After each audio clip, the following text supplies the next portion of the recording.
Mm. All right. Welcome back, SportsRanter Nation. We are your hosts, Jake and Ben.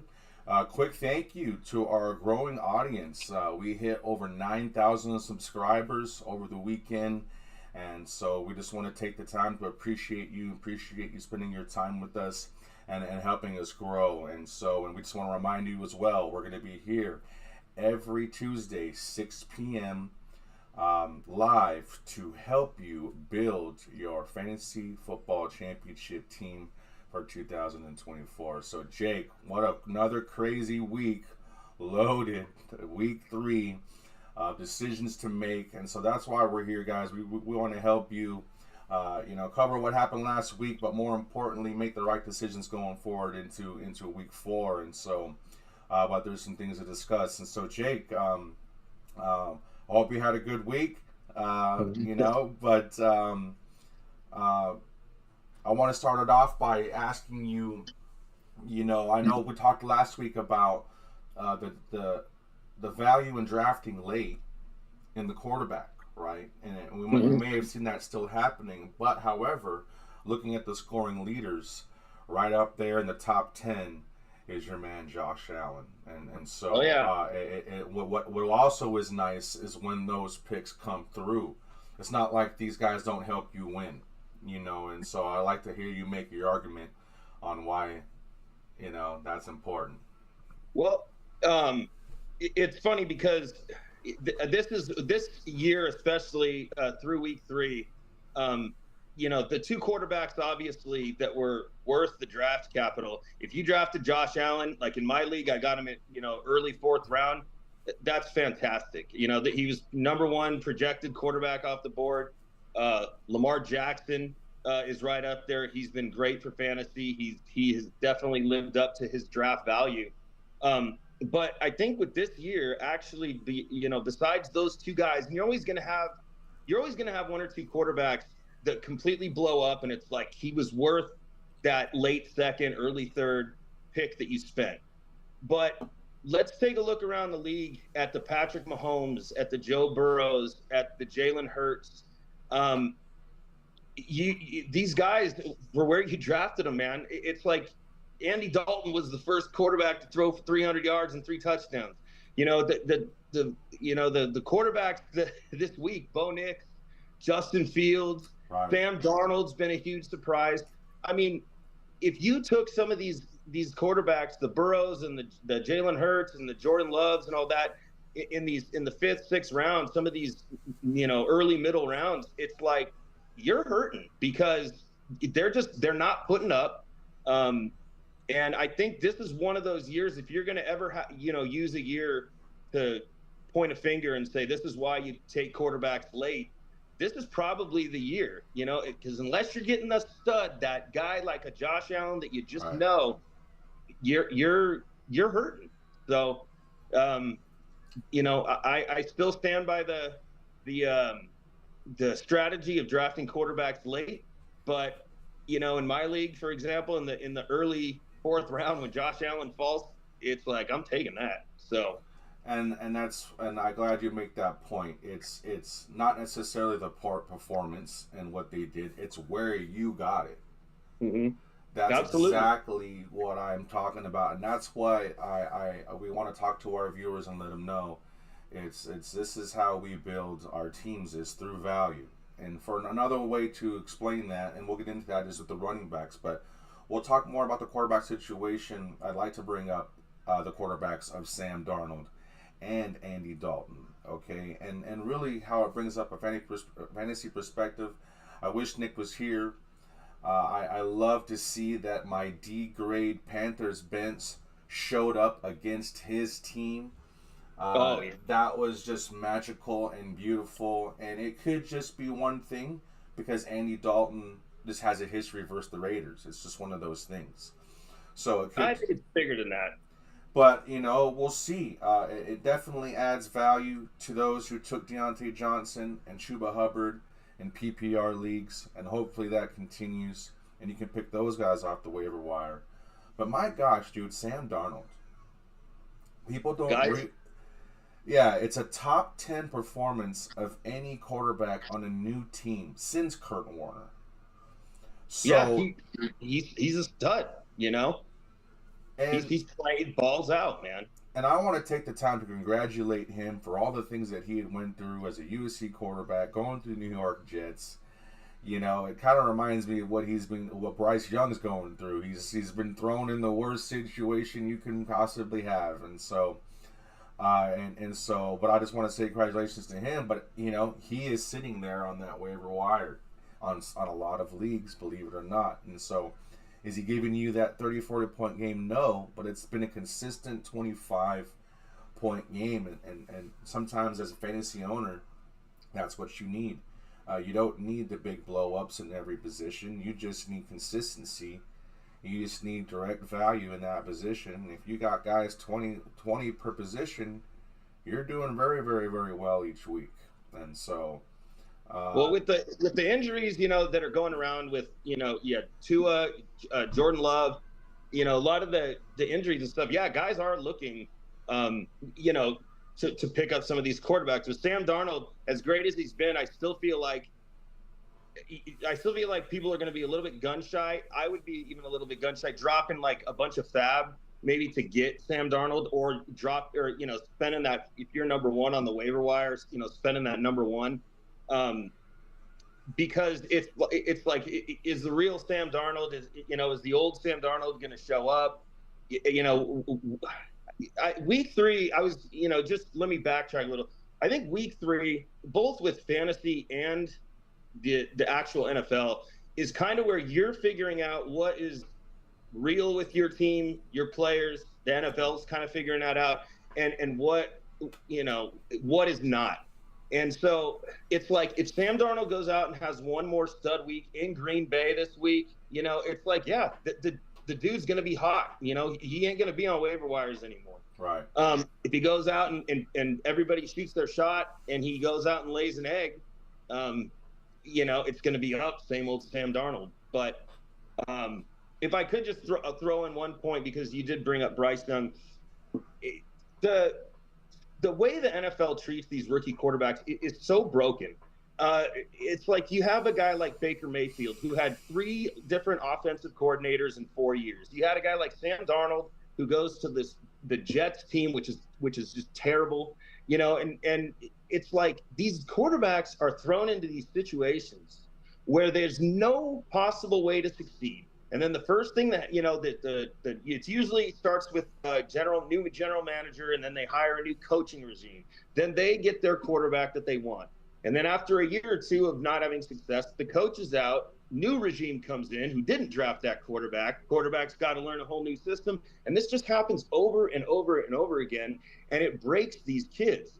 And so it's like, yeah, you go see a guy like Baker Mayfield, who's you know, having his career year in Tampa Bay. Sam Darnold, who everyone left for dead, well, you know, looks pretty damn good. You know, even Tom Brady, it's like, when Tom Brady left the Patriots, he could have gone anywhere. Miami, the Raiders.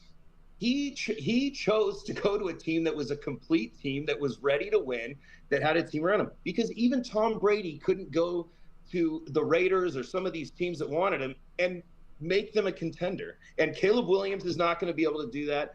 Bryce Young isn't going to be able to do that. But I think with Carolina this weekend, benching Bryce, I think that team was dejected. I think they didn't believe in Bryce Young anymore. And when Andy Dalton got the start, I think that fired that team up. Like, they believe in this, because I think they gave up on Bryce Young.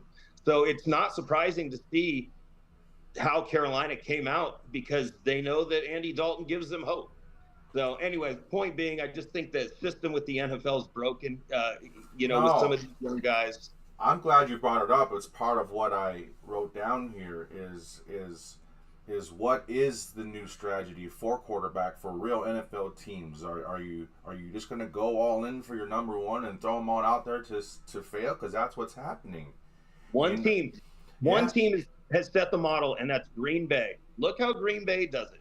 yeah, They bring in their quarterbacks 2 years before they're ready to start, and it's like, they did it with Rodgers, they did it with Jordan Love, and then, what do you know? In 40 years, you're going to have 3 quarterbacks in Green Bay, and they're probably all going to be Hall of Famers. It's No. like the way they do it is the way teams should be modeling it. So Yeah, and I agree. And like I said, it really seems to show. It's like you kind of hit on it. It's these new owners, it's these new coaches. They all want to take their shot and mix it up, and no one's willing to commit because it's all about now, now, now, now, now, or what Antonio Pierce is saying. Not only the players, but people are always making business decisions, and that's why I kind of miss the old days, Jake. I just want everybody to win the game. And just go out there and win football games. Do what it takes. What's up with yeah, all this? But anyways, moving forward, um, well, I want to talk a little bit about kind of the draft strategy as well. Like you said, you are right. I also wrote down here. That's why I gave you thumbs up.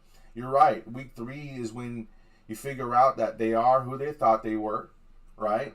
Or you start figuring out if you're going to start dropping them and they're no longer worth being on your team and they're not who they thought they were. And so that's why it's important to sit here and talk about it. But going back to the draft strategy, real quick on running backs, I wanted to bring up right now, most people went after Jahmyr Gibbs, which had an average draft round of round 2.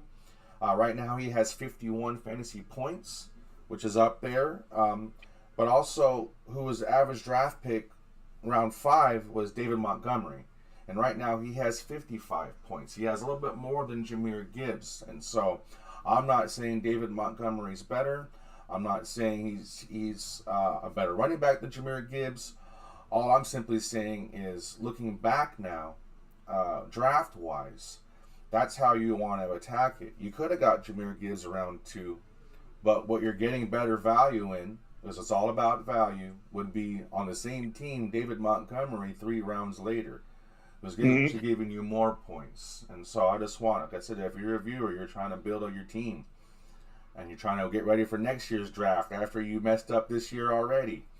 That's kind of how you want to approach this, is find your value late and hope it comes through. And David Montgomery is killing it for me. Yeah, the Lions. David Montgomery is a perfect example. Everybody.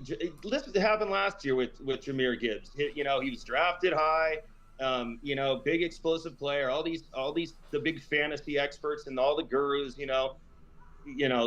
He's going to be the guy. He went super early last year. He went super early this year.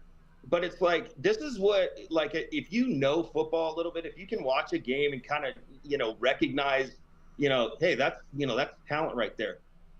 It was criminal that David Montgomery didn't get more attention this offseason, especially after the year. I mean, he won me. He helped. He was pretty much my team in my league. He was a huge piece. I did take a gamble on Jahmyr Gibbs in one of my leagues. I think 3rd pick in the 2nd round or whatever. I do think that we're going to see a 50-50 split. But I do think that as the year goes on, Dan Campbell is a smart dude. He's not going to sit here and beat Jahmyr Gibbs up, in these games, running him up the middle and this and that. But Jahmyr Gibbs is going to have those explosive games that are going to win you weeks. David Montgomery is going to be one of those guys that hits you 15 points every week. And David Montgomery looks fantastic. But if you watched last year how they did this, how the Lions, split the ball and ran their offense, it was no surprise that David Montgomery is going to be a big part of this offense. And the fact that he went in the 5th round, it was crazy. I think Corey took him early 4th in my league, and the guy looks great. He looks like a fantastic fucking running back this year. He's healthy, but yeah, it's finding that value. But sometimes finding that value in players requires you to do a little more. Has the team changed offensive coordinators? What kind of changes has there? Lions had no change. It was not a surprise to see David Montgomery kicking ass. Right, but like I said, it was a surprise for him to fall so dang far, right? Yeah. You know, you so like I said, I just wasn't gonna miss it at that point, and so, but yeah, and so the reason why I bring that up, Jake, is because, like I said, to help the viewers right now on the waiver wire, it's dry for running backs. Good luck, right? If you're going to find something, right? And so obviously you're waiting for an injury or situational, blah, blah, blah, blah, blah. You're being hopeful. I remember, I think we had a trend one year where we purposely picked up the backup running back on your waiver wire to hope that your guy would get hurt, right? Yeah, yeah. I mean, that's all you could do. I mean, it really is all you can do. But that's why I go back to, and as far as running backs is concerned, that's the trend throughout the whole season. Running backs real dry. So next year, keep in mind, your running backs is still, you have to draft importantly. Whether you go for it first or go for it late, it's still a very important position that you have to fill for your fantasy team. I don't care what anybody says. Running back's important. And so we have a lot of wide receiver situations going on this week. Fantasy football wise, also in the NFL. We missed on, I think, the rookie Malik Neighbors. I don't know what the situation is, but he's just a rookie on a bad team. I don't know what it is. We missed out on him, but good for Andrew. But I wanted to talk about Davante Adams. There's a trade talk. Yeah, it should be. I saw that coming from, before the season started. Davante Adams doesn't want to be there. The guy is not going to play for this team. He'll be out there going through the motions, but he doesn't want to be there. And who would? You're thinking about benching Gardner Minshew for Aiden O'Connell. Davante Adams is in the twilight of his career. He doesn't want to be there. And yeah, they should trade him. They absolutely should. It'd be ridiculous not to. Yeah, and I'm sure you wouldn't be surprised who's number one on the list. There's trying to make a connection back with Aaron Rodgers and New York Jets, and Davante Adams seems to be very particular about who his quarterback is. And so. That seems to be right, and but he'd have to make the trip, from Vegas to New York. But I mean, yeah, that wouldn't be good for anybody's fantasy value if Garrett Wilson or Davante Adams. Yeah. That if you're a fantasy owner of Garrett Wilson, that's not where you want him to go. If you own Davante Adams, you probably want him to go anywhere, but Vegas right now. So, but yeah, from a football NFL standpoint, yeah, the Raiders would be too. I mean, I don't contract wise and all that. I don't know what the stipulations are, but he ain't helping anybody in Vegas. True. But while we're talking about wide receivers and while we're talking about value, Jake, I want to take the time to congratulate one of my favorite picks who was up there, who maybe it was questionable on draft day, but it was almost like you can see the upside. So I want to congratulate you with your pick with Rashee Rice. Oh, yeah. It's been pretty darn good, and, just almost every game you see his presence, right? And that's what you're looking for in a pick. And I don't even know what round you picked him, if it was early or not. It was just like, we're all trying to figure out who the staple is for that offense, right? Whether it be Travis Kelce or blah, blah, blah, blah, blah, the running back Pacheco. I mean, I just see you kind of hitting that ball out of the park when it comes to Rashee Rice at this point. Like, that's pretty darn good. Yeah, I tried to target him in every league, and it was like 7th round or something like that. But for whatever reason, on all the sleeper app, ESPN, like his ADP was way down there, and then he kind of had the legal trouble in the off season, and it was just kind of a name that wasn't really brought up. And so he kind of, I think, and then, he started coming on at the end of last season, but he was, like a short yardage guy that, they didn't stretch the field. He used a lot of reverses and screens and things like that. But I remember the last, few games of the season, they started utilizing him more and more. And I'm shocked that he fell that much, because the receivers in Kansas City last year were terrible. And he looked like he had juice. He was a young guy that had juice. So, thank you for the recognition of the pick. Yeah, Andrew went and got him in a few in my league, I think. it's so hard in Nick's league here, in our league, because the first draft of the year, and then we're all in a few more leagues together, so we all kind of know who's targeting who, and so it gets tougher every draft. But yeah, I'm 3-0 in Nick's league, and Rashee Rice has been the man, so it's been a good thing. Yeah, it's great. And like I said, and while you're saying that, let's take the time. We have the dang time. While we can show the viewers here. We are looking at the standings right here, and the Rice is right. Jake A. right there at the top, number 1 in the league right now. Mm-hmm. Great work, sir. Great work. With my roommate, I think, tailing me. Roommate right there, which is, like I said, direct access to the SportsRanter podcast. Yeah. And right here, number 3, I'm still here. I'm alive and well. And you're 3-0, yeah? 3-0 as well. We're rocking strong. And so, and there's Andrew, our other host. This is what we need to see, right? Right. Our other host is right here, number 4. And it's okay. Nico's taking vacation right now. He's in Italy. And Mike had a pretty a close match with Nick this last week. So. And I have one with him this week. It's me and Nick this week. That'll be good. So it's gonna be a good return after the after the Raiders-Panthers game.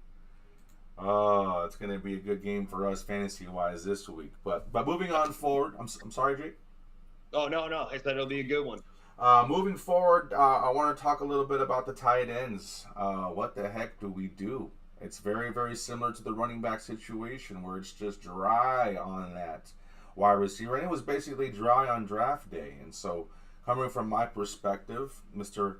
Sam Laporta lover, I didn't get him super early, but I got him early enough to where it's hurting me now. Because out of all the running backs, out of all the tight ends, he barely makes top 20. Sam Laporta is barely top 20 tight end right now in fantasy football, and I'm feeling it.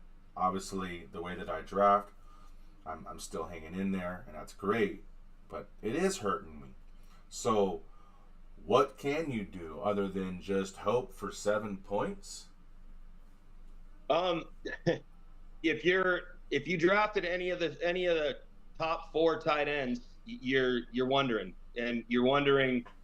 like we were talking about earlier, what's truth and what's a lie? What's real and not real. Travis Kelce to me is a little concerning. He's got, I think, like 50 yards on the year in 3 games. Mark Andrews is really concerning to me. But if I'm a Sam Laporta owner, I'm, again, we said, week 3 going into week 3 going into week 4, it's like, that's kind of, it's time to kick it in. Sam Laporta, I'm not worried about, because he's young, he's talented, they're going to get him the ball. It's just tight ends, they don't hit every game. Get a guy like Travis Kelce is such a generational, especially for fantasy, such a rare thing. And so, yeah, Sam Laporta could have 1 blow-up game, 2 touchdowns and 100 yards, and then next week he's the tight end too. That's how volatile the tight ends have been. If you're a guy like me, and I still believe he's gonna have a good year, but like Isaiah Likely, I put a lot of stock in him. He's not getting anything either over there. So I go to the waiver wire, and it's like, who am I going to pick? Well, look at these teams whose receivers have gone down. Like, that's all you can really do. Look at these teams that are no offensive line. They're just getting crushed. Cole Kmet was a guy that has been secretly getting 5-6 targets. You got to look at those guys, and that teams that have had injuries where the tight end could profit from it, and that's really all I can say. Like Dalton Schultz is another good one. I think in Houston, but you're not going to find some golden nugget hidden in the slums on with the tight ends. But don't panic either, because nobody has a tight end that is just going off. I had Dallas Goedert. I don't have my computer in front of me, but Dallas Goedert is probably like the tight end 2 or 3 on the year, because he had one big game last Right. week. So don't panic with your tight ends. If you're not the guy that took Kelsey, Mark Andrews, then just chill.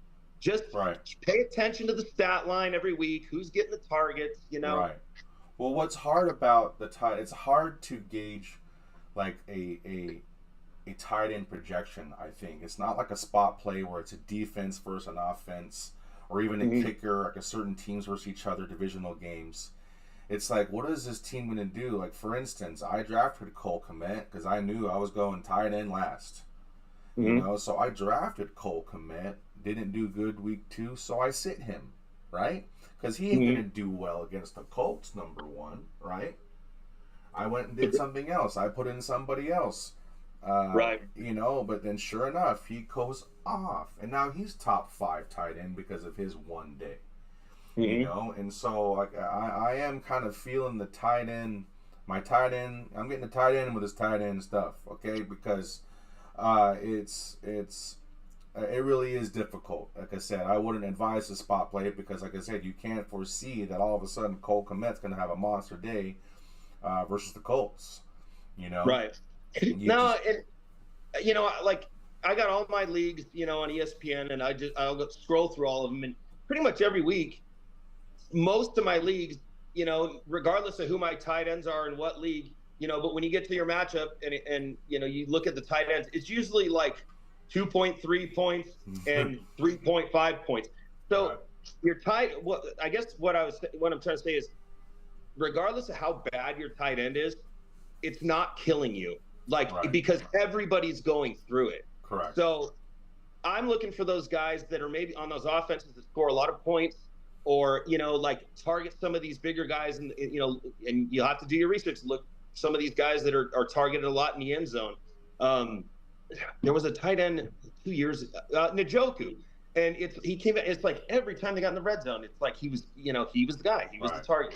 But you can find value, I think, in Cody Parkinson for the Rams. They got their receivers around, but look at injuries, and then red zone targets for me is a big one. That's what I look at. Fryermuth's on a lot of waivers, and he keeps getting more and more involved every week. So, and you make a great point. It all depends on your scoring system as well, on which tight end you should pick. Obviously, if you are in a PPR league, who might be looking good, and both Cole Kmet and I guess Conklin are there, you might want to look at Conklin because he's getting more receptions, he's getting more looks, but Kmet is getting the touchdown. In a standard league. In a standard league, you need touchdowns, and so you all have to make that decision based on your scoring system as well. But yeah, man, tight end is tough, and it's probably going to continue to be that way. And so Kelsey is probably in his last days. They look like they're managing his time. Yeah, and if I don't draft Kelsey, I didn't draft Mark Andrews or some of those guys, but this might be that time where you have to look and make a decision, because they still have value in their name. There's still people in your league that probably believe that those guys can be studs. If you think that this is the truth, what we've seen the last 3 games, it may be time to move on. See if you can pull a trade, because there are people, we're talking about how dry the tight ends are. If you get, an offer, hey, I'll give you Travis Kelsey for, whoever, I don't know. That may be something to take a look at, is maybe trading some of these guys.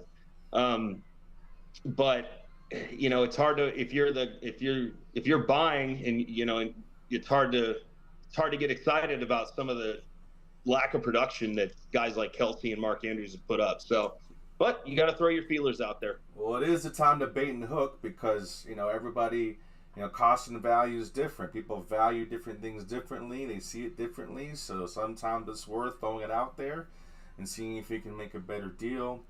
get rid of, like I said, is it time to let go? Is it time to Yeah. let go with some of these guys and salvage your team in a way to where you know you can have some more consistency, whatever it may be. You got to figure it out to stay in the game, because if you're in leagues like Jake and I, it's going to come down to the last game, to the last week, and it comes down to one game. And it's ridiculous how much all these little decisions compound into a successful season, you know? Let me ask you a question. Please. Because this is hot on a lot of people's minds. If you're the Tyreek Hill owner, what are you doing? What are you doing? Well, thankfully, unfortunately, I am a Tyreek Hill owner. Okay, but it's gratefully in a 10-man league, in which I drafted deep, so I got guys on the bench. But if you don't have them, if you don't have depth on your bench, because you obviously probably took him in the first or second round, right? A lot of people early first. He was that second, third, fourth pick. If you were watching that game, well, if you know, Tua ain't coming back anytime soon. And if you watched that game, you saw that the backup quarterback got taken out with an backup injury. So now we're already back down to the third quarterback, who was already brought up from the practice squad. So it's like the situation is pretty dire. We were talking about it over the weekend with Dolphins fans at work. Who's out there? Who's trade value? Are they getting calls for Bryce Young? What's going on? Because all we need is someone to throw the ball to Tyreek Hill. And now we're starting to see the value. Really, we're talking about Tua being an accurate quarterback, but also Tyreek Hill's fast as hell. But it's a great question, man. Right now, just for give an answer on a 12-team league, PPR, I'm going to keep him out there because he's still getting the perceptions. He's still getting the looks. He's still going to, I guess, fit your flex. What was his stat line last week? He had like only like 8 points on a PPR league.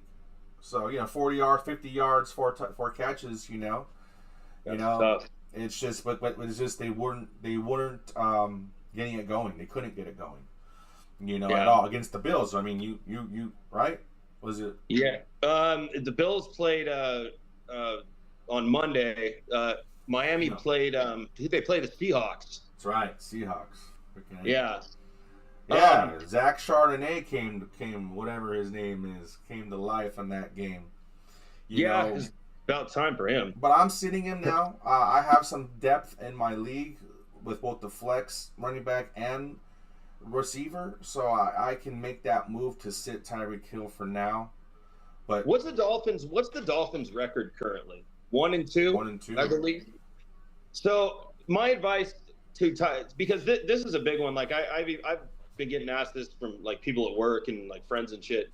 That they're like, it's over, Tyreek's done, and blah blah blah.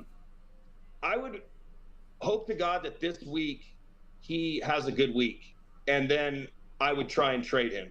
If they lose this week, if the Dolphins go 1-3 and they don't sign another quarterback, if you're the Tyreek owner, you're hoping he has a decent week to where, because people are if you drafted Tyreek Hill and then he's giving you these, 3 weeks of just not producing, you got to make a move. You're probably not doing very well, record wise. That's the thing.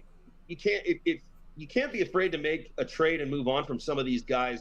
If you're 1-3, if your fantasy team's 1-3. So my advice would be, I'm trying to move him because Tua's probably not going to be coming back anytime to make your fantasy season relevant. He's not coming back to save your fantasy season. It'll probably be too late at that point.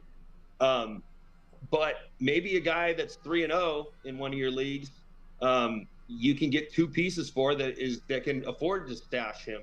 But Skylar Thompson was the backup, and now we don't know who's coming in.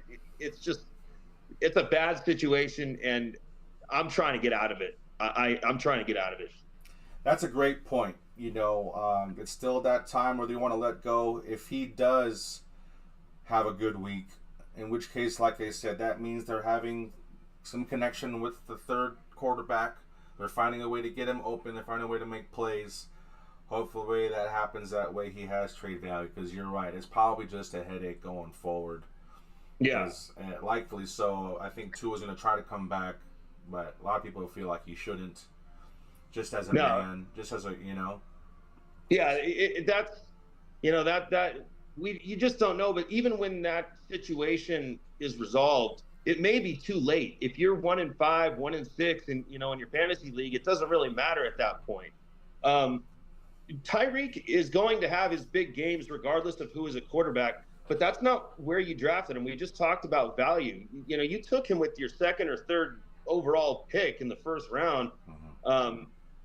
If you can't ride that ship until you've sunk so far that you can't get out, so if you're one of those teams that goes 1-3, 0-3, 1-3, whatever, be hoping that he has a decent game this week to where people, because I don't think many people are going to trade for him anyways. If he goes out and has a big game or something, then that will get people excited, but you got to be willing to look at the reality of it if you're the Tyreek owner and be able to let him go. Yeah, that's a great point because, like I said, it's going to be what are they going to do? Sign someone off the couch? Joe Flacco. Jameis Winston's out there. There's good. Correct. Hey, Joe Flacco is no joke. That's what I'm saying. Like it could happen. If they sign Joe Flacco tomorrow, and I'm a Tyreek Hill owner, I am stoked. 100%, exactly. We don't know what's going to happen, and so it's still early in the week. We'll see, and so that's a good point. But like I said, 10-team league, he's sitting for now until we figure it out. Yeah. We'll figure it out. But while we have a little bit of time left, Jake, I wanted to ask you also another question to close out the show. For sure. We are the Sports Ranter here, so I want to give you a little sports analogy here. It's a very important year for us, for everybody in this world. Okay, so let's say we're watching a UFC fight. It's a heavyweight bout, okay? Okay. And it's supposed to go 4 rounds. It's a 4-round heavyweight bout, okay?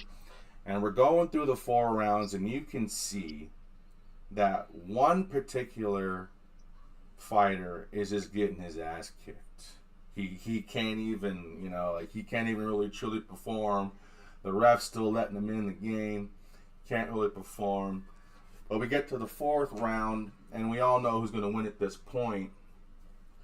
And all of a sudden, the judges decide that we need to put in a new fighter. Okay. So hypothetical. Yeah. So let's just say, so we can't do that. That would never happen, right? In a real UFC bout, in a real fight, in a real match, correct? For sure. Yeah, we wouldn't allow the judges to just change the fighter in the middle of the fight. Right. So I just want to understand how that is happening in our political arena. How is it that we can just change the ballot out of nowhere? Because this would never happen anywhere else, and any other thing, this would never happen. What's going on, Jake? We're talking obviously Kamala taking the reins for the Democrat nominee without a vote, right? You know what? It's one of those things where, unfortunately, we say in a UFC bout that can't happen. Well, politics ain't the UFC. They can do what they want, and we can say, oh, you're supposed to have a vote, this and that, but do they ever do what they're supposed to do? I mean, it's the government is so shady on all levels. But you come hell or high water, if the roles were reversed and something happened to a Republican candidate, you would have the media at a shitstorm. But they waited till Biden sunk himself, and the Democrats were doomed before they pulled the plug. And I've said this for a long time, and regardless of what side of the aisle you're on, it's the truth. Republicans suck. Republicans are soft. They're wusses. The Democrats fight harder. They play nasty. and they do what it takes to win. Um, Republicans still are just this, you know, getting pushed around. You know, the average conservative is law abiding, just pay my taxes, leave me alone, don't want any trouble. You know, what political party is usually out burning down cities in protests and riots? I mean, I'm sorry, but it's not.